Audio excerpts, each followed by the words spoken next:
মমতাজ মরিয়ম আবার কখনো নূরজাহান, এমন ভিন্ন ভিন্ন নামে পরিচিত এই নারীর আসল নাম বিলকিস।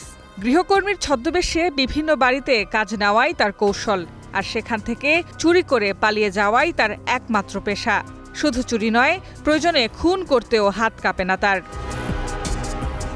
বিভিন্ন বাসায় কাজ নিয়ে সুযোগ বুঝে আগেও চালিয়েছে চুরি ও লুটপাট। বিলকিস একাধিক মামলায় গ্রেফতার হলেও শিং মাছের মতো পিছলে যাওয়ায় অভিযুক্ত বারবারই আইনের ফাঁক গলে বেরিয়ে এসেছে। এবার তার বিরুদ্ধে চুরির পাশাপাশি হত্যার অভিযোগ।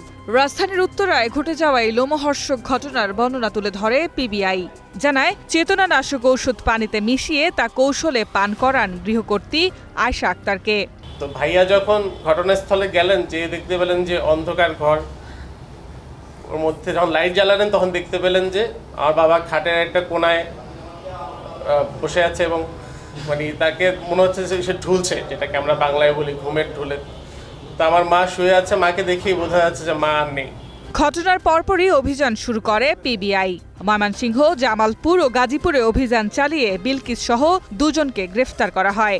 গুরুতর চেতনানাশক মেডিসিন ব্যবহার করে বাসা থেকে স্বর্ণালঙ্কার সহ বিভিন্ন জিনিস লুটপাট করে নিয়ে যায় এবং সে গা ঢাকা দেয়। উত্তরাতে লুবানা হসপিটাল আছে, আপনারা জানেন। লুবানা হসপিটালে তাদেরকে অ্যাডমিট করে, কিন্তু হসপিটালে নেওয়ার পরে হসপিটাল কর্তৃপক্ষ তার মা আয়েশা আক্তার নিহত বলে জানান। পরিচয় বদলে অপরাধের জালবুনায় বিলকিসের কঠোর শাস্তির দাবি জানান ভুক্তভোগীর পরিবার। সে অপরাধ ঘটিয়ে বাসা চেঞ্জ করে ফেলে। ধোবাউড়া, ময়মনসিংহ এবং মেলান্দহ, জামালপুর এই সকল জায়গাগুলিতে অভিযান পরিচালনা করি, তথ্য সংগ্রহ করি এবং তারই মাধ্যমে আমরা আবার গাজীপুরে ফিরে আসি। সেখানে আমরা বাসা থেকে তাকে গ্রেপ্তার করি। আসামি বিলকিস বেগম নিজেই নিজের দোষ স্বীকার করে বিজ্ঞ আদালতে ১৬৪ ধারার স্বীকারোক্তিমূলক জবানবন্দি দিয়েছেন।